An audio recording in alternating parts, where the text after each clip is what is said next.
হরে কৃষ্ণ।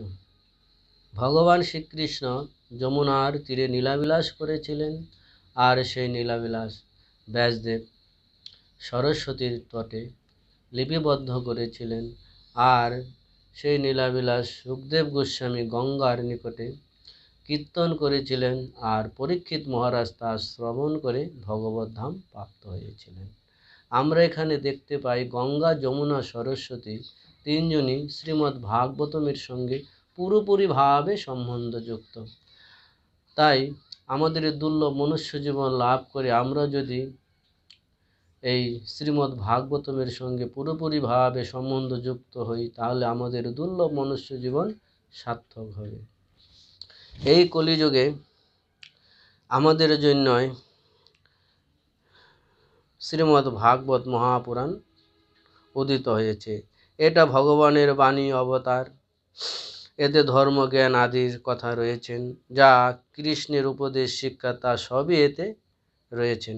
কলিযুগের আগমনের সঙ্গে সঙ্গে ভাগবত শাস্ত্র প্রকটিত হয়েছে। কলিযুগের জীবগণের জন্য সর্ববেদান্তর শিরোমণি শ্রীমদ্ ভাগবত এক অভিনব বার্তা বহন করে এনেছেন। তাই আমাদের এই দুর্লভ মনুষ্য জীবনকে সার্থক করতে পারি আমরা যখন শ্রীমদ্ ভাগবতের আশ্রয় নিয়ে আমাদের জীবনকে পরিচালনা করব। ভগবান চান যে আমরা যেন তার আদেশ নির্দেশ পালন করে আমরা আমাদের এই দুর্লভ মনুষ্য জীবনকে ব্যতীত করি।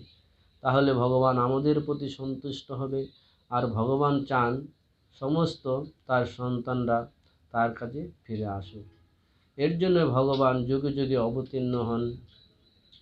ভগবান গীতায় বলেছেন, পরিত্রাণায় সাধুনাং বিনাশায় চ দুষ্কৃতাং ধর্ম সংস্থাপনার্থায় সম্ভবামি যুগে যুগে। পরিত্রাণায়, ভগবান এই সাধুদের রক্ষা করার জন্য তিনি এই ধরাধামে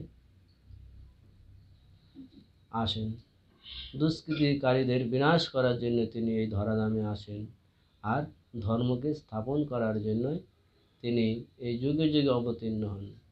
তাই ভগবান কত কৃপালু, তিনি আমাদেরকে উদ্ধার করার জন্য যুগে যুগে আসেন। হরে কৃষ্ণ।